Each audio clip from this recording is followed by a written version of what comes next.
I severed the tip of my toddler brother's finger in a door. I'm busy at work now, but will try to reply to some comments later. I am beyond grateful for so many kind responses. I definitely cried to many of them. I had absolutely no clue this type of thing was so common, and I'm honestly a bit angry that so much of my trauma could have been avoided. But at least now I can begin to heal, so thank you guys. Sigh. This won't be short, but I never talk about this memory because of how uncomfortable it makes me feel and how much shame I carry. 12 years ago, my parents had left me and my siblings with a new babysitter that evening and went out to a town about 30 minutes away. There was older brother, OB, age 14, older sister, OS, age 11, me, age 9, younger brother, YB, age 7, and youngest brother, age 2, who we'll call Al. The babysitter was 17, so sometime that evening I was playing with Al in the upstairs area of the house. Babysitter was tutoring YB with violin in the room he and Al shared. What I remember is tickling Al and just having a blast horsing around together in my parents' room. To mess with him, I got up and ran to YB's room and closed the door on him. Like, ha ha, you can't catch me, but I'm gonna open the door in 2 seconds. He was right behind me, and if I remember correctly had fallen on his butt outside the door. I'm getting sick to my stomach typing this, but my little perfect baby brother Al, being 2, used the doorframe to pull himself up, and as I closed the door, the tip of his pointer finger, right around the nail line, was caught in the door hinges. It's really a blur, but he screamed and I immediately opened the door, and I saw him holding up his tiny bloodied finger. It was pretty much hanging by a thread. The babysitter ran over and we all were freaking out. She called my parents and they immediately set on their way home, as my dad was a doctor and planned to suture it back on. While we were waiting, everyone was huddling around Al trying to comfort him and also slow the bleeding.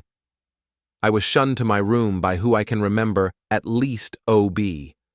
All my siblings were very angry with me. Luckily, my dad was able to completely repair the trauma to his finger, and he is left with a little scar where it was sutured on. When my parents came home, I recall looks and feelings of disgust from them towards me. I felt so isolated in my whole family. Like no matter how much I said it, they couldn't accept my apology or forgive me.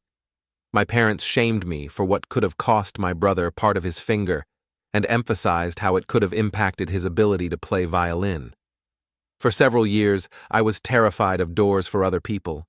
My siblings continued to run around slamming doors, and I would cry and freak out and beg them to stop and say someone's finger might get caught.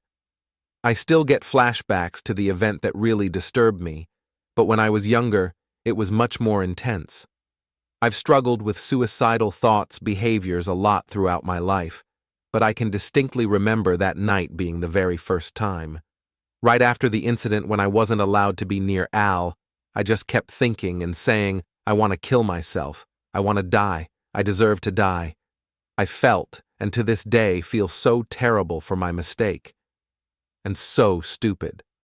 Don't settle. This story is a tribute to my husband. Backstory.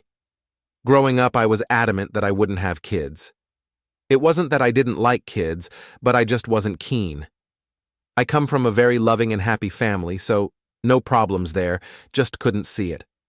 I have a super awesome aunt who never married or had kids, and she's been to the best places, so little me figures that's the life I want. Cool. Fast forward to 22-year-old me. I've got this friend, he's awesome, but he's a dude, and totally blind to the fact I'm laying down some signals here. It's cool. I figure he's not keen and would rather be friends. No worries at all. He's an awesome friend, and I'd rather have him as a friend rather than not at all. I decide to traipse off to Europe for 8 weeks. Cue my return. I'm only planning on only being home long enough to get a visa and money for a return ticket. He makes his move. Apparently me going was the kick in the pants he needed. Might sound like we move fast here, but keep in mind we've got 4 years of friendship behind us before our relationship even starts. We're together for 3 years and we build a house together. Together for 5 years, he proposes. Together for 7 when we get married. During those years, he's seen me through severe sickness, crappy jobs, and general life woes. He's my rock. The person I can count on when it gets hard and when it gets really hard. He has supported me through 2 pregnancies, 3 miscarriages, and postnatal depression. He actively supported me and helped me through my pregnancies, both of which I had morning sickness past 20 weeks. Actively cares and helps with our kids, loves and adores them. He does breakfast in the morning with my toddler so I can have a sleep in when he's off work, takes the baby from me once he's fed so I can go back to sleep. He helps clean, cooks meals with me. He's not a saint. He can't organize anything, but that's my job and I like it. He's not tidy and can't see the mess until I point it out, but he will help clean up. He loves us and looks after us. What's my point here? Don't settle. Don't let anyone bully you into massive life choices. He never once put pressure on me to have kids. I knew he'd have liked them earlier, but I couldn't do it until I knew we were secure. Housing, savings, stable jobs. He never once pressured me. There are good men and women out there waiting for you. You don't need to settle for the red flags. Your partner is out there to help share the load and the burden. My GF wants to experiment with women before we get married. I have no idea what to do. My 25 meters GF to 6F has been asking lately to go on a date with a woman and sleep with her. She and I have been together for over 5 years, and this is a first. It makes me uncomfortable because I'm scared she'll leave me for the other woman, even though she reassures me it'll be only a physical encounter. Am I crazy to think that way? To add a bit more context, she had mentioned that throughout the years, she feels bi-curious. Lately, she asks because she wants to see if she's actually a lesbian or bi. So if she ends up being it, we can just break up and not waste each other's time. Ida, I've seen a lot of comments about what if she wanted to sleep with a man. Shockingly, that hasn't been a major concern. Before me, she's northeast for pursued any guy. Her friends told me she'd rather die alone than be with a man. She was focused on school and herself, never seeked out a relationship until we met. I immediately latched on, and we've just been together ever since. Never heard her talk about men the way she talks about women.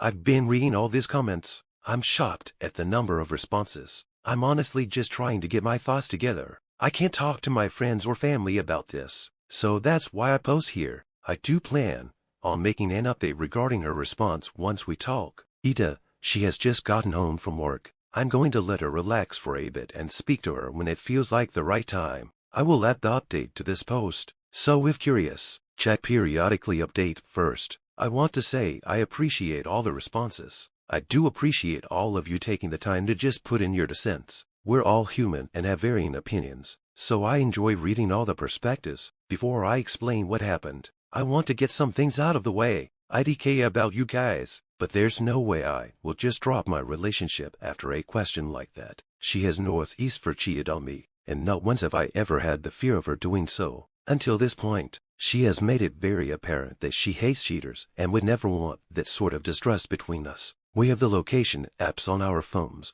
to be able to see where the other is, mainly to make sure we're both safe, though I understand all the perspectives. Breaking up is not as simple as you think. She has been with me through many things that I don't think I'd be able to get through myself without her. I had no goal in my life until her. She found me a career, introduced me to new hobbies, people, experiences, and so on. This is a person who will show you the joys of life. I've met her family. She's met mine. We have an apartment together, a cat. I'm sorry, but no lol. Breaking up is not in my future as of now. I feel I should have added this originally in NSFW for a heads up. I am a very submissive guy. I like dumb women. My past relationships did not work out because the women weren't able to deliver what I liked. My GFS, we have so many similar interests, and I still can't get over how I've lucked out by finding her. I'm only adding this because this is what she liked about me and why she was interested in me in the first place. In the comments I mentioned, I'm extremely androgynous. I post a pic if I weren't so afraid of being doxxed,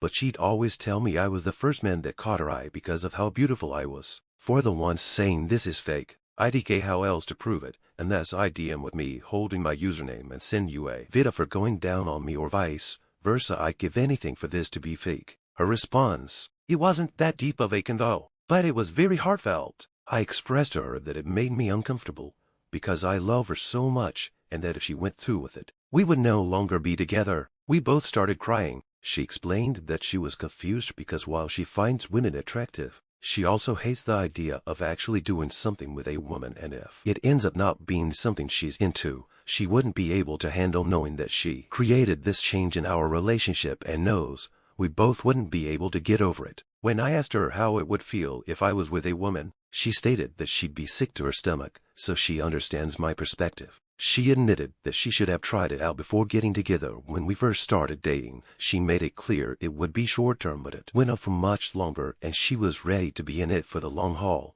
She has stated that she'll be curious, but if it makes me so uncomfortable where it's left me in an unwelcome state of confusion, she dropped the idea permanently as long as I don't mention being married. She just doesn't like marriage in general due to her own personal reasons that involve her parents. She told me she loved me and apologized for making me feel this way, and that's about it. I snuck a guy into my Airbnb and got caught by the owner of the house. So I booked an Airbnb a few months ago. It was a room in someone's house. I didn't realize when I made the booking that the house came with very strict rules. On arrival, I was greeted by a lovely Muslim lady, and she told me that no alcohol was allowed, no meat products, and definitely no visitors. So I ended up going out and I met a super hot guy. Now it's typically not like me to do one-night stands, but I had a bit too much wine and rational thinking did not prevail. So it was about 1 a.m. and I decided to sneak him into my room. We were stealth getting in and we had a little bit of a wild time. We both ended up falling asleep, and before I knew it, it was the morning. I woke him up and tried to sneak him out quickly, but in order to get to the door you have to walk past the lounge. Lo and behold, the lady buzzed him leaving. She was so horrified that I tried to lie and say he had just popped in, but they also had a camera so checked when we had arrived. She, in no uncertain terms, asked me to leave the property immediately. She gave me possibly the worst review ever, and I don't blame her either. I actually really do feel bad, and needless to say I had to delete my Airbnb account to hide the evidence. I have done some pretty bad things, but this was absolutely the worst out of them all.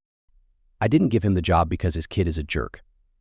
I work in SR management at a pretty significant company. We recently started posting for some manager-level positions. My kids both play hockey, and over the winter we played a lot of games before this one kid's rep team. The kid is a jerk. He plays his music loud in common areas. He shoots the ball around in the hallways away from the rink and has hit a few kids. He goes to stick and puck and steals the pucks from kids just learning how to play. Like I said, an overall jerk. Every time I see his dad just sitting around chatting with his friends, ignoring his kids' actions. So imagine my surprise when I see the dad in front of me for an interview. I have never actually spoken to him or know his name. He obviously had no idea who I was. As the interview went on, all I could think about was how his kid must have learned that jerky behaviors from somewhere, and what can I expect from someone who lets his kid act this way? He interviewed very well. In fact, I thought he was the best, but decided to pass on him just because of his jerky kid. I'm sure he has no idea. I'm curious if he says hi to me at the rink.